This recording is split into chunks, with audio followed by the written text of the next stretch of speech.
The senator from Massachusetts. Thank you, Mr. President. Today is the 26th day of the longest government shutdown in American history. Weeks ago, the Senate voted unanimously to keep the government open. The House has now passed multiple bipartisan bills to end the shutdown. But President Trump refuses to come to the negotiating table, and Leader McConnell refuses to let the Senate vote on these bipartisan bills. As a result, over 800,000 people across this country have been sent home or are working without pay. Senate Democrats are here to share the stories of people whose lives are being upended.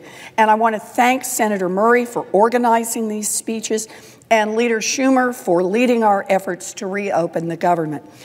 I am speaking today on behalf of 8,200 federal workers in Massachusetts who have been affected, including TSA workers at Logan Airport, service members, air traffic controllers, healthcare providers, and staff at our national parks.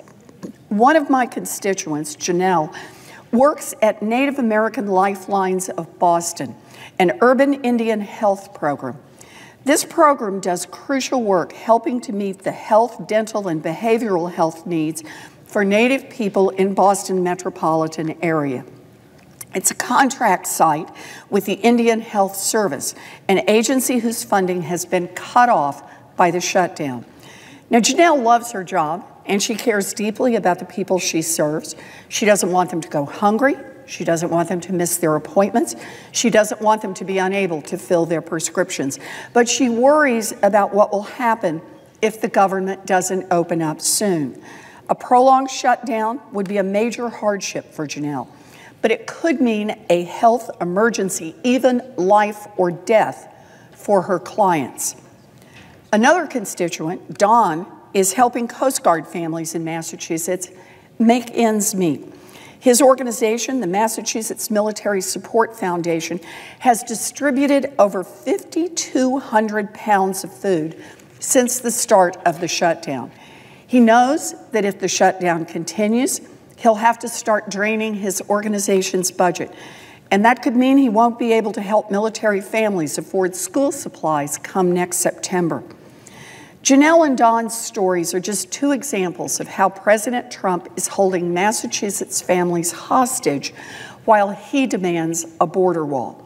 And let's be perfectly clear about what the president is doing. The shutdown is not about border security. It is not about protecting anyone.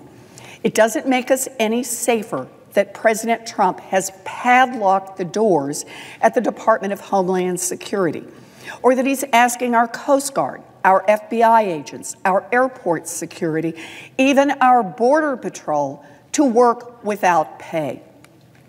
No, this shutdown is a manufactured crisis that the president is using to fan the flames of racism and bigotry, all so that he can distract the American people from demanding a government that works for them. This isn't a new playbook. It's one that Republicans and the president have been using for years. Over and over again, they try to pit white working people against black and brown people, gay people against straight people, young people against older people, people born in the United States against people who came here in search of a better life. Pit them all against each other so they don't band together, so that they don't demand real change. But here's the deal. The American people are on to this twisted strategy. They know that this government works just great for the rich and the powerful, but not for everyone else. And across this country, people are insisting on a government that's not just open for business, but a government that actually works for them. A government that expands health care coverage instead of ripping it away from grandparents and newborns. A government that tackles the skyrocketing cost of prescription drugs instead of selling out to giant drug companies that put profits ahead of patients.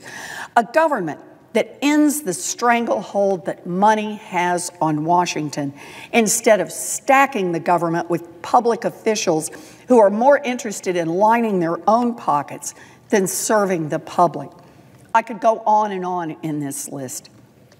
I came to the United States Senate 6 years ago to fight for working families and to tackle these problems head on, to end a rigged system that created two sets of rules, one that applies to the rich and the powerful and one for everybody else. Republicans are trying to divide Americans in order to stop us from getting to work ending this rigged system. But we are on to their game.